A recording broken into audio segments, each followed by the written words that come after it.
আমি অনুরোধ করবো, কারণ আমার এলাকার কিছু চকিদার এই দুর্গা পুজো পড়া ধরে গেছিল। চকিদার যখন দুর্গা পুজো শেষ হয়ে গেল, তারপর আসলাম, আমি জিজ্ঞেস করলাম খবর কি ভাই? আলহামদুলিল্লাহ। পূজাতে পড়া দিলেন, এখানে কি খবর? হুজুর মাশাআল্লাহ, ওরা অনেক কিছু খাবার দিয়ে দেয়, ঘি দিয়ে রাখতে হুজুর খাসি করতে ওই দশা আছে না, দেবতা দশা থাকে, ওইগুলো সামনে যখন খালি করে খাবার দিয়ে দেয়, ওরা তো খাবার পারে না, আমরাই খাই। খাই রে খাওয়া একশোদিনের মধ্যে গভীর একটা বিচারের উপায় দেখি, ওই 10,000 সামনে খাবার আছে, কিন্তু এক কুত্তে এসে খাচ্ছে, ধরে ধরে দিয়ে খাচ্ছে। ওই গেলে হাতটা খাড়া আছে, কিছুই খাবার করতে পারে। সকালবেলা দেখি 10,000 সামনে 2-4 জন হিন্দু এসে এরকম নম করতেছে। আমি চিন্তা করলাম, এতগুলো হাত থাকতে যে কুত্তা খেলাবার পারে না, তাকে নমস্কার দিলাম। এত ভক্তি করলো, এত পূজা করলো, অথচ ওকে আমার লাখটায় লাখটায় পানিতে ডুবাইলো। ধরে কথা ঠিক কিনা? আমি হিন্দুর করেছিলাম, এত সম্মান করো তাকে, তাকে লাখটায় লাখটায় ডুবাও কেন? আমাদের ধর্ম এইরকমই হুজুর, যাকে সম্মান করি তাকে আবার লাগতেই। এই দুনিয়াতে ভুয়াবাদী ধর্ম চলতে পারে, কিন্তু আল্লাহর কাছে একটাই মাত্র ধর্ম, তার নাম হলো ইসলাম। বলেন তার নাম কি? ইসলাম। আমরা সেই ইসলামের মধ্যে জন্মগতভাবে মুসলমানের ঘরে এসেছি, খুশি না বেজার? তাহলে জবান করে সমস্যরে সকলে আরেকবার বলবো আলহামদুলিল্লাহ। আছেন আমার মুক্তার, আছেন আমার বারিস্টার, সেই বিচারে হাইকোর্টেতে তিনি আমায় করবেন পার। আমি পাপী, তিনি জামিনদার। ভাগ্য করে আমরা শুধু মুসলমানের ঘরে জন্ম নিইনি, আমরা বিশ্ব নবীর উম্মত হয়েছি। সুবহানাল্লাহ। যে নবী ঘোষণা করেছেন আমার একজন উম্মত যতক্ষণ জান্নাতের বাইরে থাকবে, আমি নবী ততক্ষণ জান্নাতে প্রবেশ করব না। সমস্ত জান্নাত আল্লাহ আমার নবীকে হাদিয়া দিবার চাইছে। লাইলাতুল মিরাজে নবী যখন জান্নাত দেখতেছেন, তখন জিবরাইল বললেন, ইয়া রাসূলুল্লাহ, সালামুন আলাইকুম তিবতুম ফাদখুলুহা খালিদিন। আপনি জান্নাত দেখার জন্য প্রবেশ করলেন, আপনি যদি জান্নাত থেকে আর বাইরে না হন, ফেরেশতা জিবরাইল নবীকে বলতেছে, আপনি যদি জান্নাত থেকে বাইরে না হন, আল্লাহ আপনাকে কোনোদিন জান্নাত থেকে বার করবে না। এই কষ্টকর দুনিয়াতে ফিরে যায় লাভ কি? আপনি এখানেই থাকেন। রাসূল বললেন, জিবরাইল কথা বলবো, সাবধান হয়ে। আমি নবী আমার জন্য জান্নাতের চিন্তা করে দিন করি না, আমি জান্নাতের চিন্তা করে আমার উম্মতের জন্য। ধরে করে সুবহানাল্লাহ।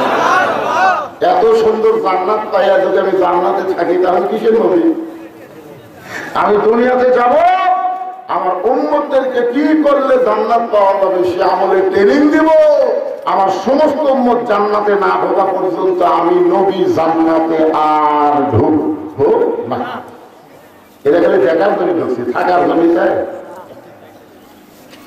সেই নবীর সম্পর্কে বলা হয়েছে, আল্লাহ যখন হাকিম হয়ে বিশ্ব নবীর উম্মতকে আসামি বানায় বিচার শুরু করবেন, ওই সময় আমাদের নবী উকিল হয়ে, বারিস্টার হয়ে আল্লাহর কাছে আমাদের ব্যাপারে ওকালতি করবেন। আল্লাহর কাছ থেকে আমাদেরকে জামিন করে জান্নাত পর্যন্ত পৌঁছে দিবে। এমন নবীর উম্মত হতে খুশি না বিনা? তাহলে আরেকবার বলি আলহামদুলিল্লাহ। এই ছেলেপেলে যারা আসতে তো বসো বসো, যেখানে জায়গা পাও বসো, কারণ কোরআনের মাহফিলে বসা হলো আদবি, দাঁড়ানো হলো বেদবি। এই মাহফিলে বসাটা কি? এক যুবক এসে পিছনে দাঁড়িয়ে আছে। আল্লাহ রাসূল বললেন, কি বাবা দাঁড়িয়ে আছো কেন? তোমার বসার জায়গা হয় না? বলে, হুজুর বসার জায়গা হয়, কিন্তু এমন একটা অবস্থা, সঙ্গে সঙ্গে নবী গায়ের চাদর খুলবেন। গায়ের চাদর খুলে বললেন, কোরআনের মাহফিলে দাঁড়িয়ে থাকার সুযোগ নাই, বরং আমার চাদরের উপরে তুমি বসে যাও। বলে সুবহানাল্লাহ। এর যুবকের নাম হলো জারির ইবনে আব্দুল্লাহ। এই জন্য যুবকদের বলবো, তোমরা তো শেষ। বর্তমানে বাংলাদেশে যে পরিস্থিতি শুরু হয়েছে, আমাদের যুবকগুলোকে ভালো করা খুব কঠিন।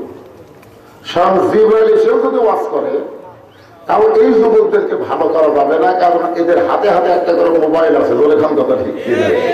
এই মোবাইল কিন্তু রিভলভারের চাইতেও মারাত্মক। রিভলভার দিয়ে মানুষ মানুষকে খুন করতে পারে, কিন্তু মোবাইল নিজের ইমানকে ধ্বংস করে। বলে খান কথা ঠিক কিনা? একটা মুসলমানের ইমানই যদি না থাকে, তার বাঁচা থাকা লাভ কি? এই জন্য যুবকদের বলবো, তোমরা একটু বসো, অনেকদিন পড়াইছি তো, সবাই একটু বসার জায়গা দেন। এখানে ফাঁক ফোক আছে, ফাঁকটা একটু জমে বসে, কি করবে? জায়গা ছোট, মানুষ বেশি, আমরা হলাম বাংলাদেশি। আমার মায়েদেরও জায়গা হচ্ছে না, মায়েরা আল্লাহর রাস্তায় একটু জমে জমে বসবে।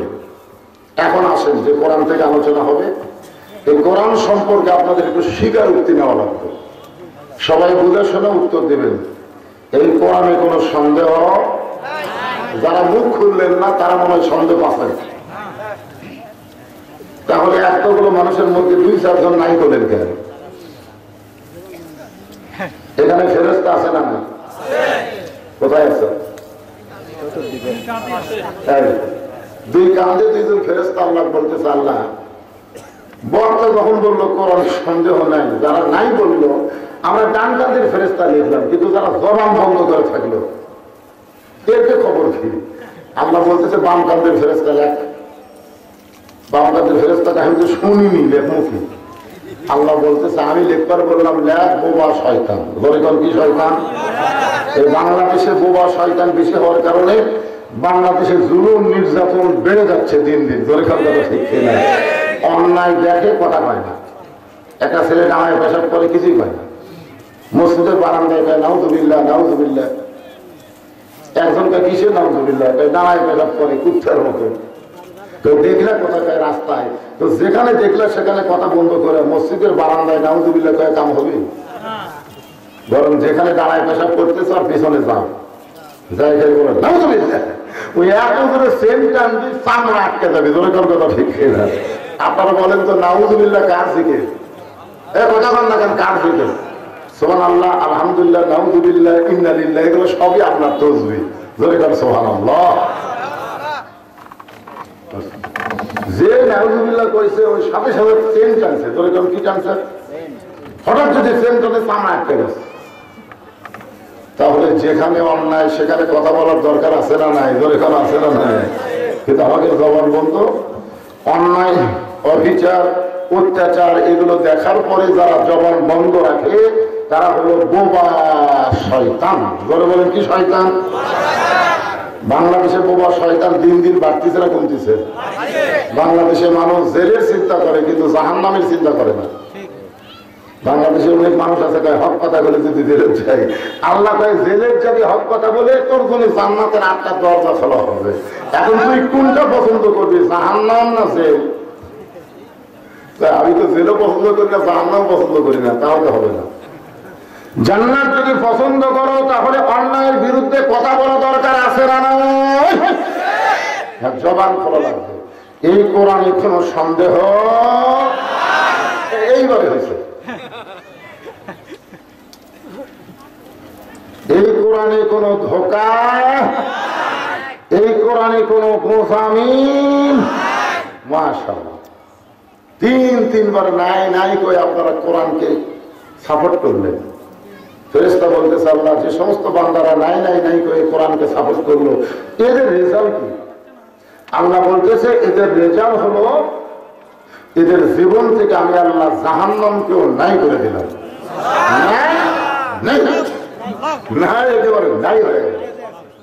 সন্দেহ নাই, ধোঁকা নাই, গোলামি নাই, জাহান্নাম নাই। কাদের জন্য? যারা বলছে তাদের জন্য। সেই কোরআন থেকে আমি তেলাওয়াত করেছি, ইয়া আইয়ুহাল্লাযীনা আমানুস্তাঈনু বিস-সাবরি ওয়াস-সালাহ ইন্নাল্লাহা মা'আস-সাবিরিন।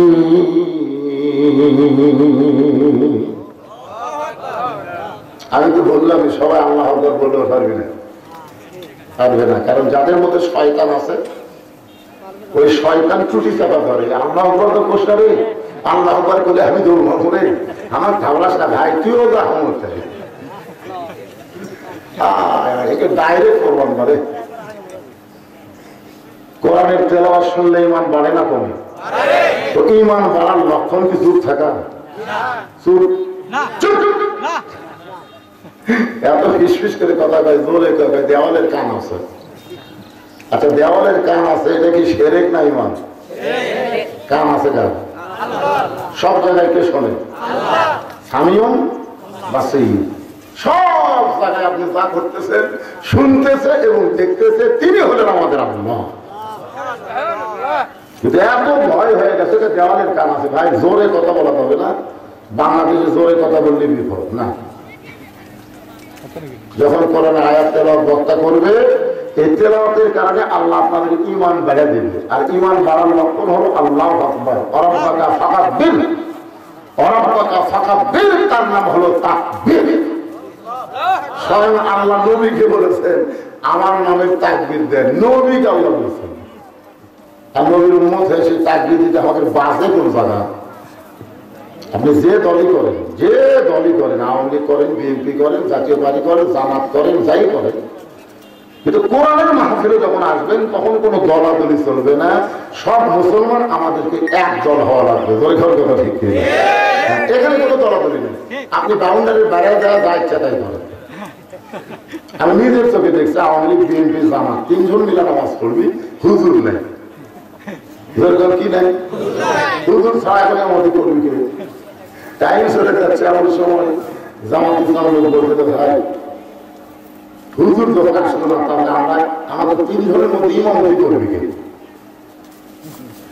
সবাই চুপ করে আসছে। তো জামাত ইসলামের লোক বলতেছে তোমার দল এখন ক্ষমতা আছে, তুমি সামনে যাও। আওয়ামী লীগ বলতে চাই মাঝে মধ্যে নামাজ পড়িয়ে পারবো, পড়াবার পারি না। এর মাইক এরকম হলো কেন? হঠাৎ এরকম হলো কেন?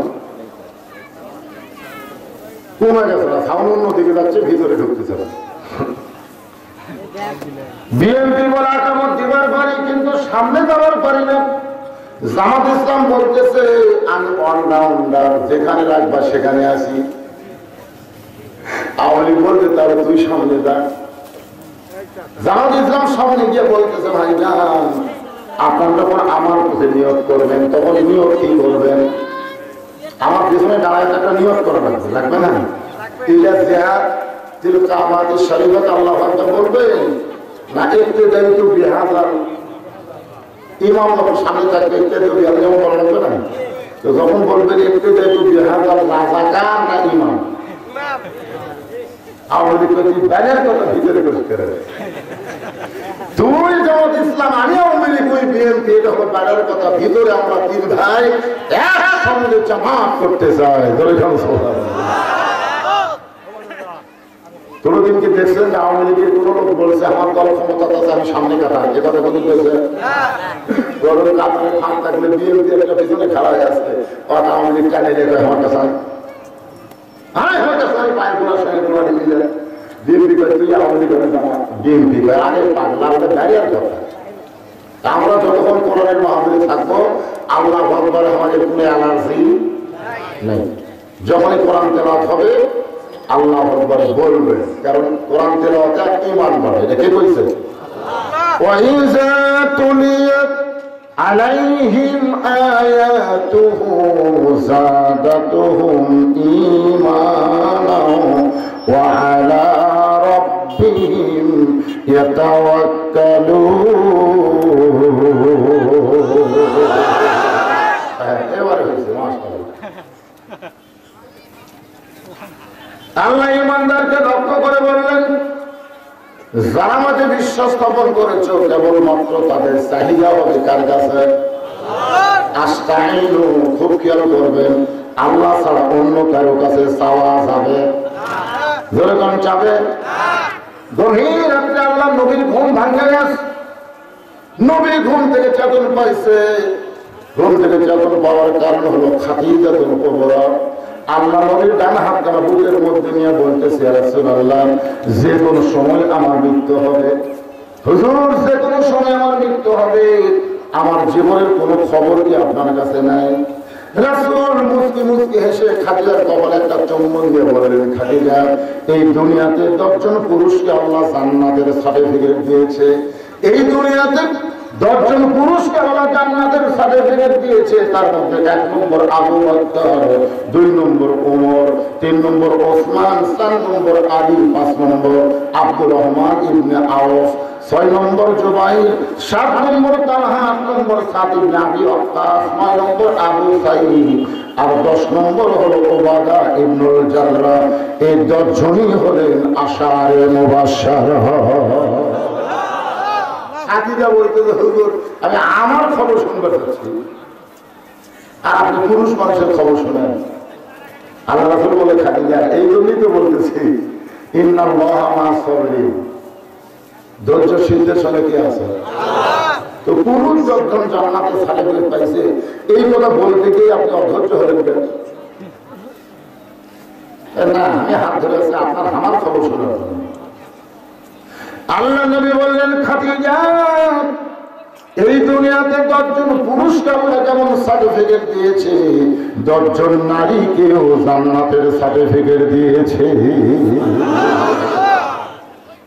খাদিজা বলতেছে, ইয়া রাসূলুল্লাহ, এই 10 জন নারীর মধ্যে কি আমার নাম আছে? যে 10 জন নারীকে আল্লাহ জান্নাতের সার্টিফিকেট দিয়েছে, এই 10 জন নারীর মধ্যে কি আমার নাম রয়েছে? আল্লাহ নবী বললেন, খাদিজা, পুরুষের মধ্যে 1 নম্বর হলো আবু বকর, আর নারীদের মধ্যে 1 নম্বর হলো খাদিজাতুল কুবরা। সঙ্গে সঙ্গে মা খাদিজা লাভ দেওয়া, সে আনন্দ। রাসূলকে এত আনন্দ কেন? বলে, এতদিন তো এই খবর আমার দেননি, আজকে এত আনন্দ লাগতেছে যে নারীদের মধ্যে আল্লাহ আমাকে 1 নম্বর জান্নাতি ঘোষণা করছে। সুবহানাল্লাহ। আল্লাহ রাসূল বলেন, খাদিজা, আপনি হলেন আমার বিবি, আর আমি হলেন আপনার স্বামী। আল্লাহ রাসূলের একটা চরিত্র হলো, তিনি যখন বিবির কাছে থাকতেন, কোন সময় নবী হিসাবে থাকতেন না, স্বামী হিসাবে থাকতেন। সুবহানাল্লাহ। কিন্তু আমাদের একটা চরিত্র হলো, আমরা যখন বইয়ের কাছে থাকি তখন হুজুর হিসাবে থাকতেছে। আমার পাঞ্জাবি ধোয়াই নিতেন, আমার কোট ধোয়া নিতেন, আমার জুতা পরিষ্কার দেন, আমার মুখের গন্ধ বাড়াছে। কি করিস? আমার মায়ের তলে তো ব্যস্ত, ফাটা মাও তেল দিতে। এইটা হলো আমাদের চরিত্র। আর নবীর চরিত্র হলো, নবীর বিবিরা কাজ করতেন যদি 4 আনা, নবীর সংসারের কাজ করতেন 12 আনা। এই জন্য আল্লাহ কোরআনে বলেছেন, নবী যে কষ্ট করতেছে, এই কষ্ট যদি নবী চলাইতে, বউগুলো তো সব। আল্লাহ কোরআন থেকে নাযিল করলেন, হুন্না লিবাসুল লাকুম ওয়া আনতুম লিবাসুল লাহুন্না। ওগো নবী, সংসার আমি আল্লাহ 8 আনা 8 আনা করে দিয়ে দিলাম। নারী করবে 8 আনা, পুরুষ করবে 8 আনা, এই 2 জন মিলে হবে 16 আনা। হুন্না লিবাসুল লাকুম ওয়া আনতুম লিবাসুল লাহুন্না। জোরে বলুন না সুবহানাল্লাহ। আল্লাহ নবী স্বামীর মতো বিবির কাছে জানতে চাচ্ছে, খাদিজা, আপনি যদি জান্নাতের 1 নম্বর হন, তাহলে জান্নাতের 2 নম্বর কার নাম হলে ভালো হয়? জান্নাতের 1 নম্বর আবু বকর, 2 নম্বর ওমর, তাহলে আপনি নারীদের মধ্যে 1 নম্বর হলে 2 নম্বর কে হলে ভালো হয়? খাদিজা বলতেছে, রাসূলুল্লাহ, 2 নম্বর জান্নাতি আমার মেয়ে ফাতেমা হলে ভালো হয়। আল্লাহ রাসূল বললেন, আপনাকে আল্লাহ 4টা মেয়ে দিয়েছে। কয়টা? রোকেয়া, জয়নাব, কুলসুম, ফাতেমা। অন্য 3টা মেয়ের কথা না বলে আপনি ফাতেমার কথা বললেন কেন? খাদিজা বললেন, রাসূলুল্লাহ, আপনি হলেন বাবা, কোন সন্তান কেমন এটা বাবা বলতে পারে না, কোন সন্তান কেমন এটা জানি তার মা। কোন সন্তান কেমন এটা কে জানে? কেন জানে? বাবা আনন্দে মাতিয়া সাগরে ভাসাইয়া সেই যে চইলা যায় খবর লয় না, মাজন ধরিয়াই উদরে কতই কষ্ট করে, 10 মাস পরে পায় প্রসবের বেদনা, এমন দরদি হবে কেউ হবে না আমার মা, মা গো। আমি যখন ওয়াজের খুতবা দিলাম তখন মাইকটা খুবই ভালো ছিল, কিন্তু এরপর থেকে কি ডিস্টার্ব শুরু হলো না, তখন খুতবা দিলাম না, তখন খুবই ভালো ছিল। এরা আসলে জনগণের কথায় এই মাইক অপারেটার ইচ্ছে মতো সাউন্ড বাড়াচ্ছে কমাচ্ছে ঘুরে ফেলে দিচ্ছে। আসলে জনগণ বেশি বক্তা করে না, তো বক্তার কথা মতো মাইক চালান লাগবে, শ্রোতার কথা মতো মাইক চালালে ওয়াজ হবে না। এই মাইকের কোথায় গেছে, কোথায় গেল, কোথায় এই এদিক টাকা পেয়েছে না,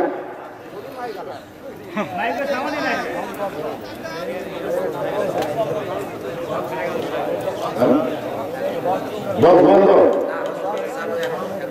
এই অবাকটা নাই, এখানে নাই, আমার দিকে টাকা না এদিকে আছে না, তুই কি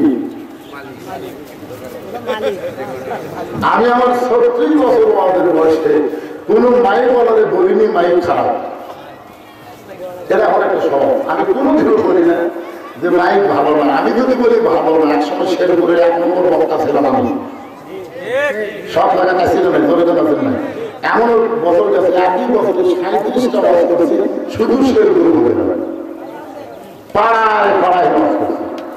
এ ভাই মাইকে শোন পাড়া বাজে রে, মঞ্চের ভিতরে সাউন্ড দেওয়া লাগবে, মঞ্চের ভিতরে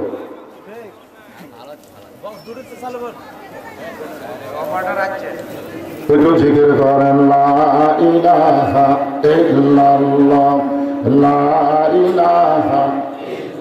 আর এই কোটিকে বার্তা কোনো ইকো চলবে না, ইকো একবারে বাদ, লা ইলাহা ইল্লাল্লাহ, লা ইলাহা, লা ইলাহা ইল্লাল্লাহ বলরে পাগল মন, লা ইলাহা ইল্লাল্লাহ বলরে মুমিনগণ, এই কলেমার জন্যে নবীজি, এই কলেমার জন্যে নবীজি সহিলেন কত জালাতন, লা ইলাহা ইল্লাল্লাহ বলরে মুমিনগণ, লা ইলাহা ইল্লাল্লাহ, লা ইলাহা ইল্লাল্লাহ মুহাম্মাদুর রাসূলুল্লাহ সাল্লাল্লাহু আলাইহি ওয়াসাল্লাম। এই যে ভাইজান, আপনার সাইডে তাকান কেন? আপনাকে ঠিক মতো শুনতে পাচ্ছেন? কথা কয় না, পাচ্ছেন? বোঝা যাচ্ছে তো? তাহলে একটু মনোযোগ শোনেন। এটা রাতের মাহফিল হলে ঘড়ি দেখা লাগতো, চলতো আর চলতো, ঘড়ি গান ঠিক ছিল, কিন্তু দিনের মাহফিল কিছুক্ষণ পরে আসলে সময় আসতেছে, এই সময়ের মধ্যেই তো কাম করা লাগছে, ঠিক কিনা বলেন? আল্লাহ রাসূল বললেন, খাদিজা আপনার পেট থেকে আল্লাহ 4টা মেয়ে দিছে, ধরে বলেন কয়টা? কিন্তু ফাতেমাকে আপনি 2 নম্বর জান্নাতি ঘোষণা করতে বলেন, আরো 3টা মেয়ে আছে, তাদের নাম কেন বাদ দিলেন? খাদিজা বলে, রাসূলুল্লাহ আপনি হলেন বাবা, আমি হলাম মা, কোন সন্তান কেমন সেটা বাবা জানে না, জানে তার মা। কি জন্য জানে? এখানে গানটা ধরছিলাম, বাবা আনন্দে মাতিয়া সাগরে ভাসাইয়া সেই যে চইলা যায় খবর লয় না, মাজন ধরিয়াই উদরে কতই কষ্ট করে, 10 মাস পরে পায় প্রসবের বেদনা, এমন দরদি হবে কেউ হবে না আমার মা, মা গো। আমাকে এক ছেলে বলতে 11 মাস আমার খিদা লাগে না, কিন্তু রোগ আর চাঁদ কি খিদা লাগে, এত খিদা লাগে যে খিদার ফোটে হোটেলে কালো পর্দা দিয়ে হিজড়া হয়ে আমি ভিতরে খাই। যে সমস্ত মেয়েরা পর্দা মানে এরা হলো মেয়ে মানুষ, আর হোটেলের জগৎ কালো পর্দা দিয়ে রমজান মাসে যারা ভিতরে খায় এরা কিন্তু পুরুষও না মেয়েও না, এরা হলো হিজড়া। কথা পায় না, এরা কি হিজড়া? খুব খারাপ জিনিস। তাই আমি ঝিনাইদহ আওয়াজ করতে যাই শুনি ওই ইউনিয়নের চেয়ারম্যান হলো হিজড়া চেয়ারম্যান। ধরে কারণ কি চেয়ারম্যান? স্বাধীনতার 50 বছর পরে এই বাংলার জমিনে একটা হিজড়া চেয়ারম্যান হচ্ছে। আমি বললাম রমজান মাসে তোর খিদা বেশি লাগে, এটা জানবার তাহলে তোর মার কাছে যাওয়া লাগবে। বলে হুজুর আমার মা কেমনে জানে? আমি সব জানে মা। মায়ের কাছে বলতেছে মা 11 মাস আমার খিদা কম, কিন্তু রোজার চাঁদ ধরতে খিদা বাড়ি খেয়ে। মা বলতেছে এই সর্বনাশ করছে তোর দাদি। এই সর্বনাশ কে করছে? তোর দাদি করছে। কারণ তুই রমজান মাসে যখন আর পেটে ছিলি তোর দাদি আমার কইছে বৌমা খবরদার রোজা থাকা চলবে না, রোজা যদি থাকো আমার নাতি শুয়ে দেবে। এই জন্যে রোজা থাকা চলবে না। তোর দাদি আমার শাশুড়ির কথা মতো আমি রমজান মাসে রোজা থাকিনি, আমিও খাচ্ছি তুইও খাচ্ছি। তো পেটের মধ্যেই রমজান মাসে তোর খাওয়া শুরু হচ্ছে, বেড়া আসলে তো খালি খিদে বেশি লাগে। এই জন্য কোন সন্তান কেমন এটা জানি কে? আরো জোরে বলে। যে সন্তানগুলো আজকে কোরআনের মাহফিলে বসেছে আর যে সন্তানগুলো মেলার মধ্যে ঘুরঘুর করতেছে, আসলে সবাই আমরা মায়ের সন্তান। ধরে বলেন কার সন্তান? তাহলে একদল সন্তান কোরআনের মাহফিলে বসে আর একদল সন্তান ঘরে কেন? খুঁজলে দেখেন যদি মা বাঁচা থাকে ওই সন্তান পেটে থাকা অবস্থায় মা গোটা এলাকা ঘুরছে, ওই পেটের মধ্যেই ঘরনি ব্যারাম পাচ্ছে। পেটে বাচ্চা নিয়ে মা যখন রুকুর থেকে সেজদায় যায়, ফেরেশতা ডাকতে বলে মাবুদ তোমার বান্দি নামাজ পড়তে গিয়ে পেটের বাচ্চার কি কষ্ট হয় না? কারণ রুকুর থেকে যখন সেজদায় গেল পেটের বাচ্চা পেটের মধ্যে যে একটা চাপ খালো। আল্লাহ বলে ফেরেশতা সাক্ষী থাক, যেই মা পেটে বাচ্চা নিয়ে নামাজ পড়তেছে মা শুধু নিজে নামাজ পড়ে না, পেটের বাচ্চাকেও নামাজি বানায়া দুনিয়াতে আনতেছে। এই জন্য মা যদি ভালো হয় পেটের বাচ্চা আল্লাহর ওলি হয়। ধরে কারণ কি হয়? খাদিজা বলতেছে রাসূলুল্লাহ এই ফাতেমা যখন আমার গর্ভের মধ্যে ছিল তখন থেকে বুঝবার পারছি ফাতেমা সাধারণ কোন সন্তান নয়। এই দুনিয়াতে আসার পরে আমি সব সময় যে মেয়েটাকে আমার কাছে কাছে পাইছি সেই মেয়েটাই হলো আমার ফাতেমা। আমি বহুদিন বলেছি ফাতেমা বাহির থেকে একটু এই জিনিসটা নিয়ে আয়। ফাতেমা বলতেছে বাবা মা আমি ভিতরে থাকতে পারবো কিন্তু বাহিরে আমি যাইতে পারবো না, যত কাজ ভিতরে করতে বলো আমি করবো মা, কিন্তু আমি ফাতেমায় জীবন থাকতে বাহিরে যাবো। এই জন্য আমার মন চাচ্ছে যে আপনি ফাতেমাকে 2 নম্বরে নাম করেন, তারপরে আমার আরো মেয়ে আছে কুলসুম আছে ওকে আছে তো তো পরের নম্বরে দেন, কিন্তু 2 নম্বরে আমার সাথে সাথে থাকবে ফাতেমা। আল্লাহ নবী চোখের পানি বের করে কান্না শুরু করে দিলেন। খাদিজা বলতেছে রাসূলুল্লাহ ফাতেমা 2 নম্বরে নাম বলতে বলি আপনি না বলে কেন টানতেছেন? রাসূল বলে খাদিজা আপনার কথা মতো ফাতেমা জান্নাতি নয়, ফাতেমা জান্নাতি নয়। খাদিজা চমকে বলে ফাতেমা যদি জান্নাতি না হয় তাহলে ফাতেমার খবর কি? রাসূল বললেন খাদিজা রে দুনিয়ার সমস্ত নারীর উপরে আল্লাহ আমার কলিজার টুকরা ফাতেমাকে স্থান দিয়েছে, ফাতেমা হবে জান্নাতি নারীদের নেত্রী। খাদিজা বলতে পর কি? তাহলে ফাতেমা আমার চাইতে উপর। আল্লাহ রাসূল বলেন এটা আমি বলিনি পাগলি, এটা বলেছে আমার আল্লাহ। আমার আল্লাহ বলেছে, কারণ আমি নবী হলাম ঘোষণাকারী, আমি খালি ঘোষণা করবার পারি কিন্তু দেওয়ার মালিক কে? আস্তাইনু বিসসবরি ওয়াস-সালাহ ইন্নাল্লাহা মা'আস সাবিরিন। আল্লাহর কাছে যদি আমরা কিছু পাওয়ার চাই তাহলে 2টার মাধ্যমে চাওয়া লাগবে, একটা হলো ধৈর্য আর একটা হলো নামাজ। এই 2টার মাধ্যমে আল্লাহর কাছে চাওয়া যাবে, অন্য কোনো মাধ্যমে আমার আল্লাহর কাছে চাওয়ার সুযোগ নাই। রাসূল বলেছেন সালাত ওয়া ঈমান যার নামাজ নাই তার কোনো ঈমান নাই, লা সালাতা লা দীনা, যার নামাজ নাই তার কোনো ধর্ম নাই। বাইনাল আবদি ওয়াল কুফরি তারকুস সালাত, বান্দার কাফেরের মধ্যে পৃথক করার জিনিসটা হলো নামাজ। যারা নামাজ পড়ে না তারা যতই আল্লাহর কাছে কান্দুক, আল্লাহ তাদের দোয়া কবুল করবে না। খাদিজা বললেন, ইয়া রাসূলুল্লাহ, কোন আমলের কারণে, কোন আমলের কারণে আল্লাহ আমাকে বাদ দিয়ে ফাতেমাকে জান্নাতি নারীদের নেত্রী বানালো? যদি মেহেরবানি করে একটু বলেন। আল্লাহ রাসূল বলেন, খাদিজা, ফাতেমার আমল হলো, আপনাকে বোঝানোর জন্য বলতেছি, খেয়াল করেন আপনার নাকের সাইজ কেমন, আপনার মুখের সাইজ কেমন, আপনার দাঁতের সাইজ কেমন। খাদিজা, এটা কি দুনিয়ার কোন পুরুষ বলবার পারে? খাদিজা বলতেছে, রাসূলুল্লাহ, 40 বছর বয়সে আপনাকে যখন স্বামী বলে স্বীকার করলাম, ওই সময় মক্কার সবচেয়ে ধনবতী রমণী ছিলাম। এই ধনবতী হওয়ার পিছনে কারণ হলো আমার অনেকগুলো ব্যবসা ছিল। এই ব্যবসা তদারকি করতে গিয়ে হাজার হাজার পুরুষের সঙ্গে আমার লেনদেন হয়েছে। ওই পুরুষগুলো আমার নাকের সাইজ, মুখের সাইজ, গায়ের রং বলতে পারে। রাসূল বলে, খাদিজা রে, আপনি আমার বিবি হয়েছেন, এরপরও দুনিয়ার বহু পুরুষ মানুষ আপনাকে চেনে। কিন্তু এখন আপনি বলেন তো, ফাতেমার নাকের সাইজ, মুখের সাইজ, দাঁতের সাইজ কেমন, এটা দুনিয়ার কত পুরুষ বলবার পারে?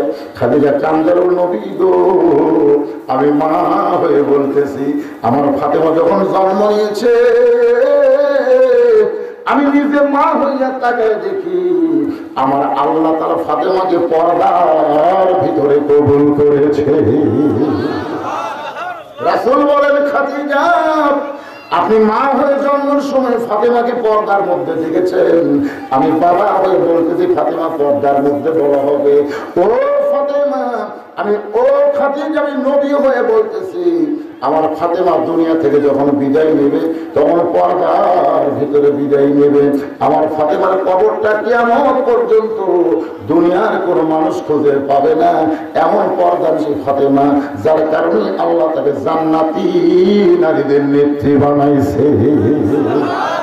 আমার মায়েরা যারা পর্দার অন্তর আছেন, একটু মনোযোগ দিয়ে শুনবেন। এখানে দুইটা বিষয় নিয়ে আলোচনা করব। এক নম্বর বিষয় হলো নামাজ, আর একটা বিষয় হলো ধৈর্য। এই দুইটা বিষয়ের মাধ্যমে আল্লাহর কাছে আমরা চাইতে পারবো। অন্য কোনো বিষয় আজকে এখানে আনার দরকার নাই। আজকে ধৈর্য আমাদের এত বেশি হয়ে গেছে, অন্যায় দেখার পরেও আমরা ধৈর্য ধারণ করি। এখন ধৈর্য ধারণ করার কথা কোরআনে আল্লাহ বলেছেন, ধৈর্যশীলদের সঙ্গে আল্লাহ থাকবেন। এখন বলেন তো, ঘরে যদি আগুন লাগে, এমন সময় আপনি যদি বলেন ইন্নাল্লাহা মা'আস সাবিরিন, ধৈর্যশীলদের সঙ্গে আল্লাহ আছে, ওই সময় কি করবেন? এখানে ধৈর্য দিয়ে আপনি কি বুঝবেন? আগুনে পানি দিবেন না ছেলে আপনার সাঁতার জানে না, পুষ্করিণীর মধ্যে পানি খাচ্ছে, ডুবতেছে, আপনি বলতেছেন ইন্নাল্লাহা মা'আস সাবিরিন, ধৈর্যশীলদের সঙ্গে আল্লাহ আছে। এই করে আপনি ছেলেকে পানি থেকে তুলতেছেন না। হ্যাঁ, এই ধৈর্যের ব্যাখ্যাটা আমি আপনাদের বুঝাবো ইনশাআল্লাহ। মদিনাতে একজন রাসূল ফাতেমার বাড়ি গেছে। আল্লাহ রাসূল বলেন, ফাতেমা, তুমি হয়তো জানো না, একদিন গভীর রাত্রে তোমার মায়ের কাছে আমি নবী করছি বর্ণনা। ফাতেমা বলে, বাবা, কি বর্ণনা করছেন? আল্লাহ রাসূল বললেন, আল্লাহ তোমাকে জান্নাতি নারীদের নেত্রী বানাইছে। এটা কিন্তু ফাতেমা জানে না, এটা জানতো খাদিজা। যেরকম কে জানতো? খাদিজা মারা গেছে মক্কা। খাদিজা মারা গেছে কোথায়? নবুয়তের 10ম বৎসরে। নবুয়তের যখন 10 বছর, তখন খাদিজা মক্কায় মারা গেছে। আর নবী মদিনায় গিয়ে ফাতেমা বলতেছে, তোমার মায়ের সঙ্গে গভীর রাত্রে আমার একটা গল্প হয়েছে। ফাতেমা বলে, বাবা, কি গল্প? সেই গল্পটা হলো, আল্লাহ তোমাকে জান্নাতি নারীদের নেত্রী বানাইছে। ফাতেমা মুস্কি মুস্কি হাসতেছে। আল্লাহ নবী বলেন, ফাতেমা হাসতে তো কেন? বলে, বাবা, আল্লাহ আমাকে জান্নাতের নেত্রী বানাইছে, এই জন্য আমার মনে আনন্দ লাগতেছে। রাসূল বলে, ফাতেমা, আল্লাহ তোমাকে জান্নাতি নারীদের নেত্রী বানালে কি হবে মা? আল্লাহ তোমার আগে একজন মেয়েকে জান্নাত দিবে। আপনারা সুবহানাল্লাহ বলেন, কিন্তু ফাতেমা সুবহানাল্লাহ করেন। ফাতেমা বলতেছেন, বাবা, এটা কি করলেন? আমি জান্নাতের নেত্রী হব, আর আমার আগে একজন মেয়ে জান্নাতে যাবে। সে মেয়েটার নাম কি, বাড়ি কোন জায়গায়?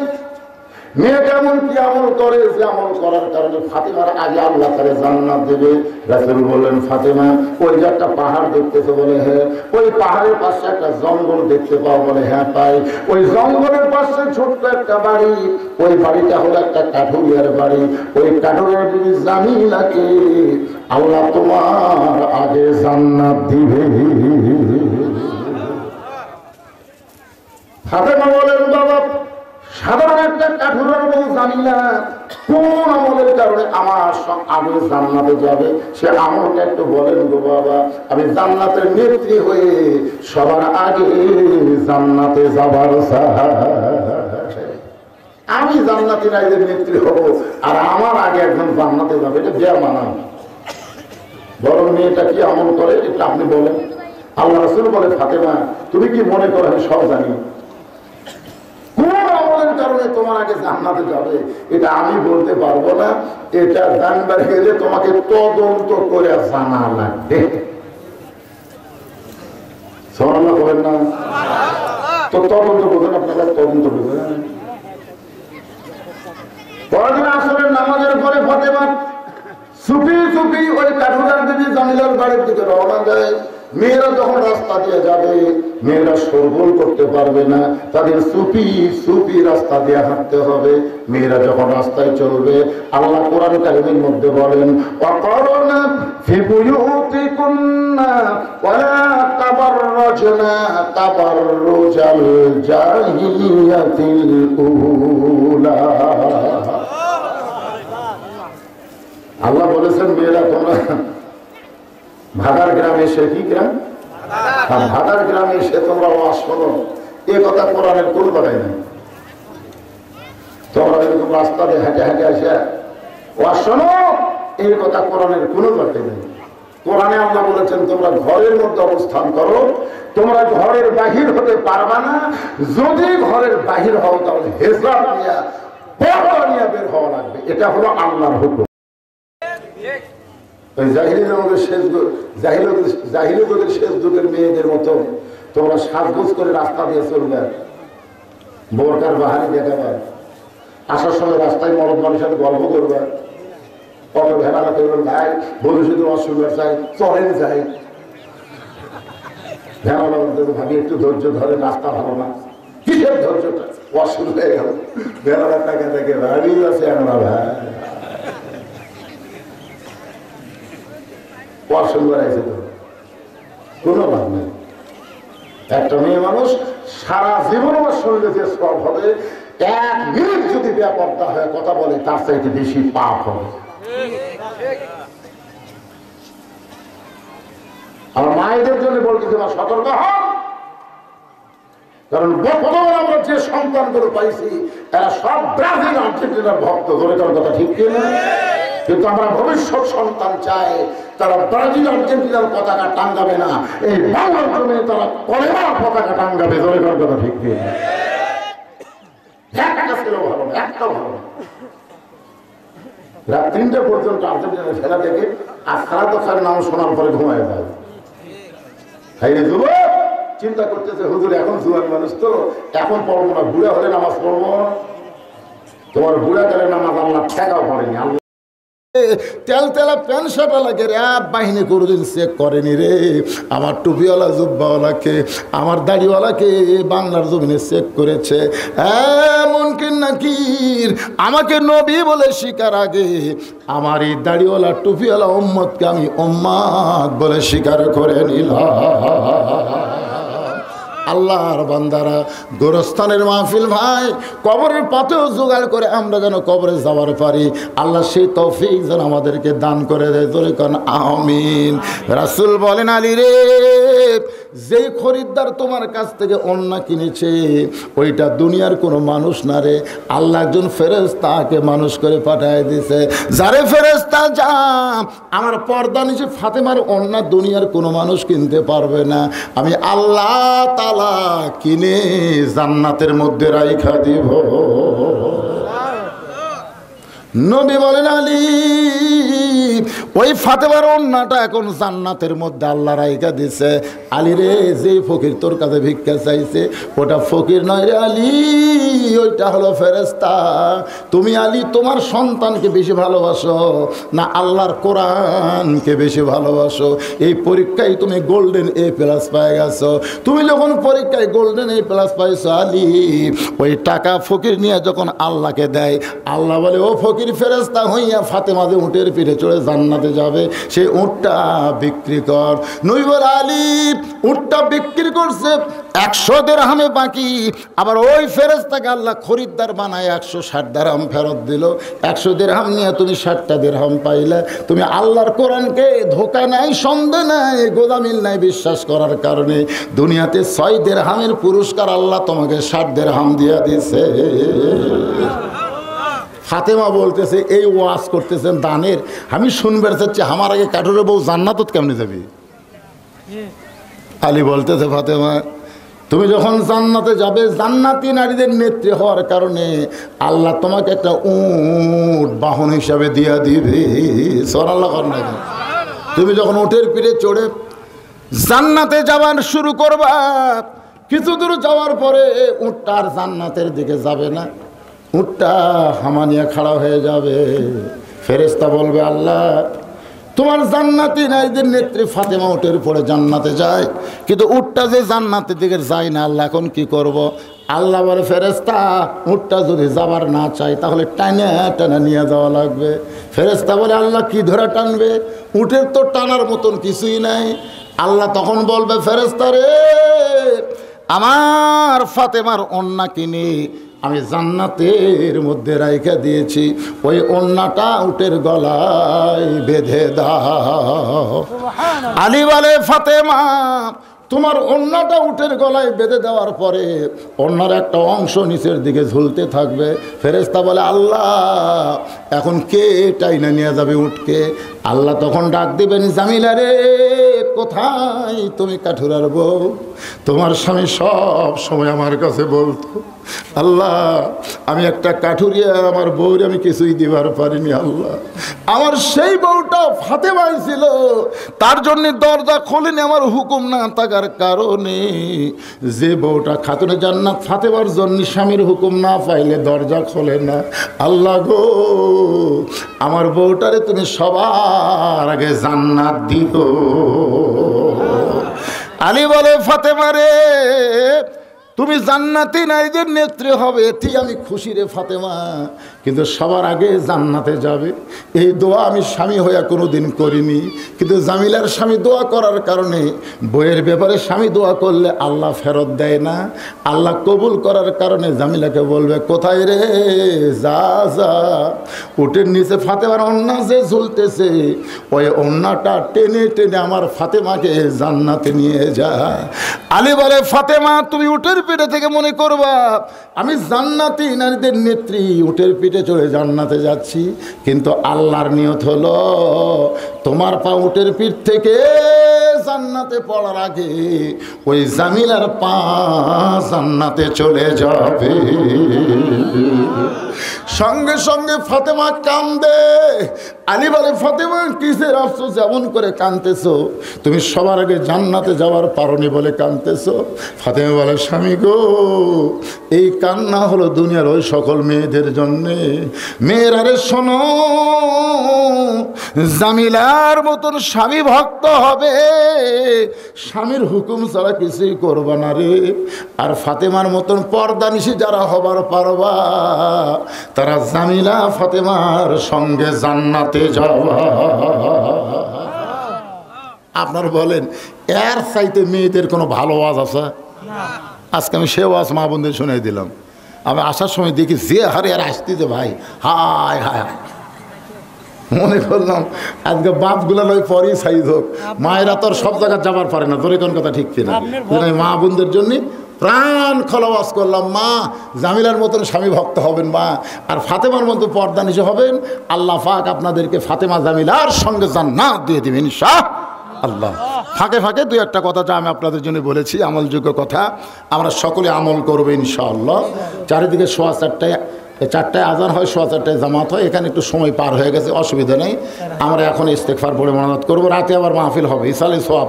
তবারক কিন্তু এখন দিবে না, তবারক দিবে রাত্রিবেলায়। আপনার সবাই আসবেন ইনশাল্লাহ। সভাপতি সাহেব 1000 টাকা নগদ, 3000 টাকা বাকি, তাহলে কত হলো? আরে 1000 দিলে 5000 হয়, একটা মানানসই নাই। আল্লাহুম্মা সাল্লি আলা সাইয়্যিদিনা শাফিঈনা নাবিয়িনা মাওলানা মুহাম্মদ ওয়া আলা আলিহি ওয়া সাহবিহি ওয়া বারাকা সাল্লিম। আল্লাহুম্মা আমিন। আল্লাহুম্মা আনতাস সালাম ওয়া মিনকাস সালাম, তাবারাকতা ইয়া যাল জালালি ওয়াল ইকরাম। আয় আল্লাহ তাআলা, দিনের বেলায় তোমার বান্দা বান্দিরা দুনিয়ার সমস্ত কাজ কাম ফেলে দিয়া আল্লাহ তোমার কোরআন হাদিসের মহব্বত কলিজায় নিয়া এই জান্নাতের বাগানে বসে বসে ঘন্টার পর ঘন্টা আলোচনা শুনল। মেহেরবানি করে আজকের মাহফিল আমাদের সকলের হেদায়েতের জন্য, নাজাতের জন্য, জান্নাতের জন্য কবুল করো। এই মাহফিলের শুরু থেকে শেষ পর্যন্ত যত আলোচনা হলো, এর মধ্যে যদি ত্রুটি হয়, ভুল হয়, মাফ করে দিও। এর যা হাদিয়া মঞ্জুর করো মাবুদ, নবীজির রওজা মুবারকে কবুল করে নিও। তামাম আম্বিয়ায়ে কেরাম, আসহাবে কেরাম, তাবেঈনে কেরাম, তাবেঈনে কেরাম, তামাম পৃথিবীর মাটির নিচে যত মুমিন মুমিনা শুয়ে আছে আল্লাহ সকলে আরো ফরে হাদিয়া কবুল করো। মাবুদ গো, আমরা যারা হাত তুলেছি, আমাদের জনম দুঃখনী মা, ছোট্ট একটা শব্দ হলো মা, এই নামের মধ্যে যে কি মধু, যাদের মা নাই তারাই বুঝতেছে। এই দরদের মা যাদের কবর গেছে আল্লাহ, মায়ের কবরকে জান্নাতের টুকরা বানিয়ে দাও। বাবার বাড়িঘর সবই আছে, আমি সহ যারা আমরা বাবা হারাতিম হয়ে গেছি আল্লাহ, মেহেরবানি করে বাবার কবর জান্নাতের টুকরা বানিয়ে দাও। আমাদের দাদা দাদি নানা আত্মীয় স্বজন কবরবাসীদের আল্লাহ মাফ করে দাও।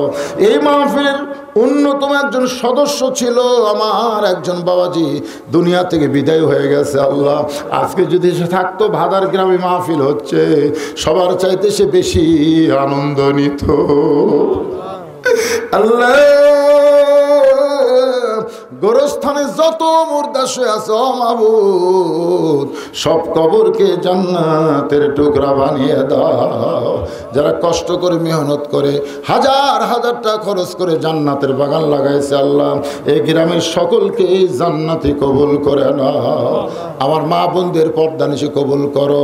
নগদে বাকিতে দান করেছে, দান করবে আল্লাহ, সকলের দানগুলোকে জান্নাতের বিনিময়ে কবুল করে নাও।